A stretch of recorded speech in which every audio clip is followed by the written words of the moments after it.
Hello everyone, welcome back to being technical. इस बार हम बात करेंगे रिएक्ट वर्सेस एंगुलर की।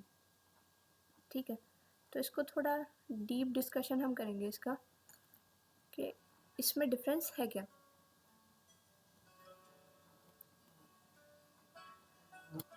सो react JS versus Angular according to the performance. So on some attributes Angular is better, but on the some React is better. कहीं angular अच्छा है और कहीं कहीं कुछ चीज़ें ऐसी हैं या कुछ एप्लीकेशन ऐसी है जहाँ हम रिएक्ट को प्रेफर कर सकते हैं। बहुत सारे क्या कह सकते हैं परसेप्शंस हो सकते हैं इसको देखने के, और बहुत सारे क्राइटेरिया हो सकते हैं इसको जज करने के कि हमें क्या यूज़ करना है क्या नहीं यूज़ करना है। सो रिएक्ट में क्या है कि आपको फ्रीडम और सिंप्लिसिटी मिलती है। फ्रीडम से यहाँ पर मतलब है कि रिएक्ट जो है अपने आप में पूरा फ्रेमवर्क नहीं है, ठीक है, तो उसके अंदर कुछ चीज़ें ऐसी हैं जो हमें थर्ड पार्टी से लेनी पड़ेंगी अगर हमें उन पर वर्क करना है। तो इसमें हमारी चॉइस होती है कि हमें कौन सी थर्ड पार्टी को चूज़ करना है।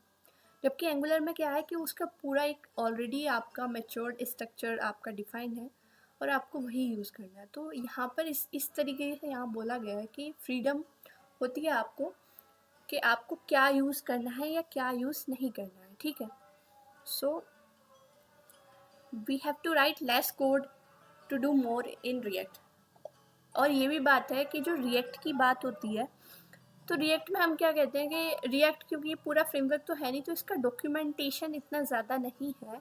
अगर आपको ऐसे मतलब आपका ऐसा प्रोजेक्ट है, आपको क्या है कि जल्दी से इसको सीखना है और जल्दी से उस पर वर्क करना है, तो ये इजी टू लर्न है और इसमें ज़्यादा कुछ सीखने वाला है नहीं है, तो आप इजीली इसको सीख सकते हैं अगर आपको HTML CSS या जावास्क्रिप्ट का थोड़ा भी पता है तो इस तरीके से इसको कह सकते हैं कि इसमें आपको ज़्यादा कोड को समझने की ज़रूरत नहीं है।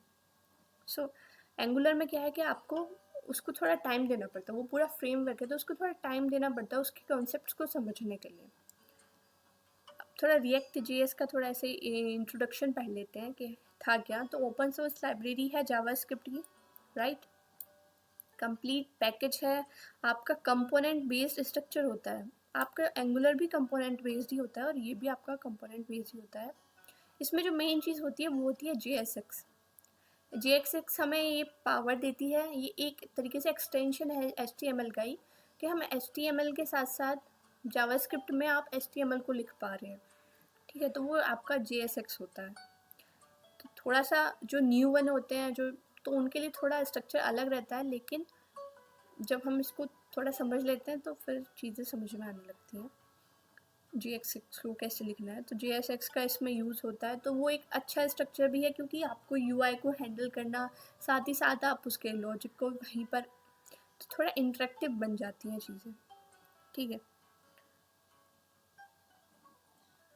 तो इसमें क्या था, the open source nature of React.js is a crucial advantage and has pulled into an enormous excited and very active community। इसकी कम्युनिटी बढ़ती जा रही है, फेसबुक ने इसको बिल्ड किया था। ठीक है, सो ये तो इसकी ऐसी नॉलेज है कि आपको पढ़ना है तो आप इसको और अच्छे से पढ़ सकते हैं पॉज करके। ठीक है, इसमें क्या है कि आपका now you think that Facebook है discovered React, it is built on the same. So Facebook code base incorporates more than 20,000 parts. React is very much used on the Facebook page। जो पूरा Facebook पेज है या जो आपके web version से Instagram या WhatsApp, ये आपका बिल्ड इन है रिएक्ट में। ठीक है, तो आप समझ ही सकते हो कि कितना ज़्यादा यूज़ हो रहा है ये आजकल।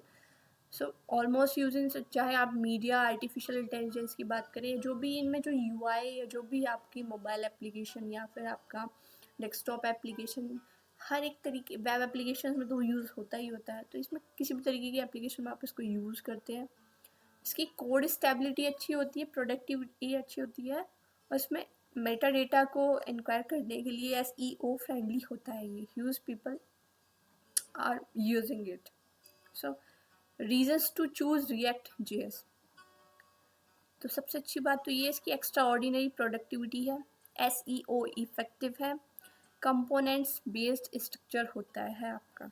ठीक है, अब एक्स्ट्रा ऑर्डिनरी इफेक्टिव का मतलब ये है क्योंकि आप इसमें वर्चुअल डोम का यूज़ करते हैं। अगर आपको वर्चुअल डोम अच्छे से बनना है तो मैंने दूसरी वीडियो बनाई हुई है जिसमें मैंने वर्चुअल डोम को बहुत ही डीपली एक्सप्लेन किया है, तो आप उसको जा कर के देख सकते हैं। ठीक है, साथ ही ये आपका SEO इफेक्टिव होता है, means web searches tools thinks that it is hard to pursue JavaScript substantial application even after having enhancement around there. So it isn't huge that accompany JavaScript systems. Nevertheless, React.js has thumb to this. So, or third one is like it is having the component structure. And what can be the disadvantages of using React.js। तो एक तो इसका बहुत ही poor documentation है। आप अगर इसके documentation पे जाओगे तो आपको कुछ समझ नहीं आने वाला। ठीक है, हाई स्पीड ऑफ एडवांसमेंट, इसमें रोज के रोज कुछ ना कुछ एडवांसमेंट होते रहते हैं। ठीक है, तो उसको एक्वायर करना, डेली अपडेट्स रहना, ठीक है, तो वो थोड़ा टिपिकल है। फिर है आपका JSX सिंटेक्स जो है वो थोड़ा टिपिकल है अंडरस्टैंड करने में। ठीक है, और अब इसमें चलते हैं एंगुलर में। एंगुलर में क्या चीज़ें हैं? एंगुलर भी आपका open source front end structure dependent of type script. ठीक है, ये आपका फ्रेमवर्क है। सो इसमें इसको चूज़ करने के लिए क्या रीज़न हो सकते हैं? एक तो देखिए इसमें आपका .ts फाइल मिलती है जिससे आप टेस्टिंग जो है एंगुलर में बहुत ईजी है, फ्लेक्सिबल है ये। यूज़र इंटरफेस बहुत ही स्ट्रॉन्ग रहता है इसका। थोड़ा सा और समझ लेते हैं फ्लेक्सिबल से क्या मतलब है, क्योंकि ये बहुत सारे फिल्टर्स और डायरेक्टिव्स का यूज़ करता है, तो ये वेब डेवलपमेंट के लिए बहुत ज़्यादा फ्लेक्सिबल है। क्योंकि इसमें स्टैंड अलोन फंक्शंस को बनाने के लिए, डेटा ट्रांसफॉर्मेशन की को देखने के लिए ये बहुत सारी चीज़ें हैं जो इसमें ऑलरेडी हैं बिल्ट इन, तो वो हेल्प करती हैं। साथ ही साथ टेस्टिंग में ये हेल्प करता है। और आपका यूज़र इंटरफेस जो है वो भी बहुत एक्सप्लेनेटरी होता है इसमें। Less weak to perceive the general game is of attributes. बहुत सारी चीज़ें हैं इसमें जो उसको स्ट्रॉन्ग बनाने में हेल्प करती हैं। ठीक है, डिसएडवांटेज ये रहता है कि इसमें मेटा डेटा और जो SEO जो होता है पुअर होता है इसमें। और बैकवर्ड कंपेटिबिलिटी की बात करें तो तब थोड़ा प्रॉब्लम आ जाती है। इनएबिलिटी विद MVC जो आपका मॉडल व्यू कंट्रोलर स्ट्रक्चर होता है उस उसको अगर इसमें आपको एम्बेड करना है तो उसमें थोड़ा प्रॉब्लम आ सकती है।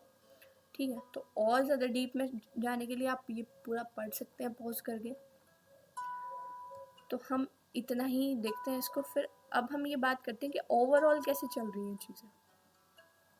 सो एक और परसेप्शन हो सकता है इसको देखने का कि जैसे अब हम सपोज़ कोई कंपनी के CEO हैं और या जो भी स्टार्टअप्स हैं, तो वो क्या करते हैं कि वो इस तरीके से टेक्नोलॉजीज़ को चूज़ करते हैं कि एक परसेप्शन ये भी हो सकता है कि एम्प्लॉय जो है कितना पे हमको करना पड़ेगा। जब हम एंगुलर की बात करते हैं तो एंगुलर वालों के लिए हमें ज़्यादा पे करना पड़ता है, क्योंकि क्या है जो एंगुलर पढ़ के आएगा उसको थोड़ा टाइम कंज्यूमिंग है और थोड़े और ज़्यादा चीज़ों की नॉलेज उसको होनी चाहिए जो एंगुलर पे वर्क करते हैं। तो कंपैटिबिलिटी ये देखा गया है, चाहे इंडिया हो, USA हो या कहीं की भी बात करें, तो जो एंगुलर वाले जो एम्प्लॉय होते हैं उनकी सैलरी ज़्यादा रहती है कंपैरिजन टू द रिएक्ट। ये भी परसेप्शन हो सकता है। अगर आप जल्दी लर्न करने की बात करें तो रिएक्ट जल्दी लर्न कर सकते हैं आप। अगर फ्रीडम की बात करें तब रिएक्ट में ज़्यादा फ्रीडम है। अगर स्ट्रक्चर स्ट्रॉन्ग की बात करें तब एंगुलर है। सो दीज सारी चीज़ों को देखकर हम ये डिसाइड कर सकते हैं कि कहाँ पे कौन सा हमें यूज़ करना चाहिए। मतलब डायरेक्ट कोई कंक्लूज़न ये नहीं कह सकता कि एंगुलर ही ज़्यादा अच्छा है या रिएक्ट ही ज़्यादा अच्छा है। हाँ, रिएक्ट थोड़ा डिमांडिंग है, लेकिन एंगुलर भी जब से चला है अब तक उसकी वैल्यू भी वही बनी हुई है। ठीक है, लेकिन जो आपका रिएक्ट का जो ग्राफ है बहुत सडनली ऊपर गया। सो ये हम कह सकते हैं।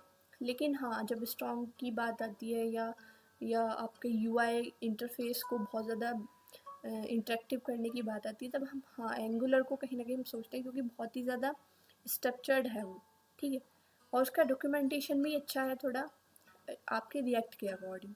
सो रिएक्ट में बहुत सारी एडवांस चीज़ें आती रहती हैं, लेकिन रिएक्ट की सबसे अच्छी चीज़ है उसका वर्चुअल डॉम। ठीक है, सो ये सारी चीज़ें कंपैरिजंस हैं जो एंगुलर और रिएक्ट के हैं। सो अगर आपको वीडियो अच्छा लगा तो थैंक्स फॉर वॉचिंग और please subscribe to my channel. Thank you.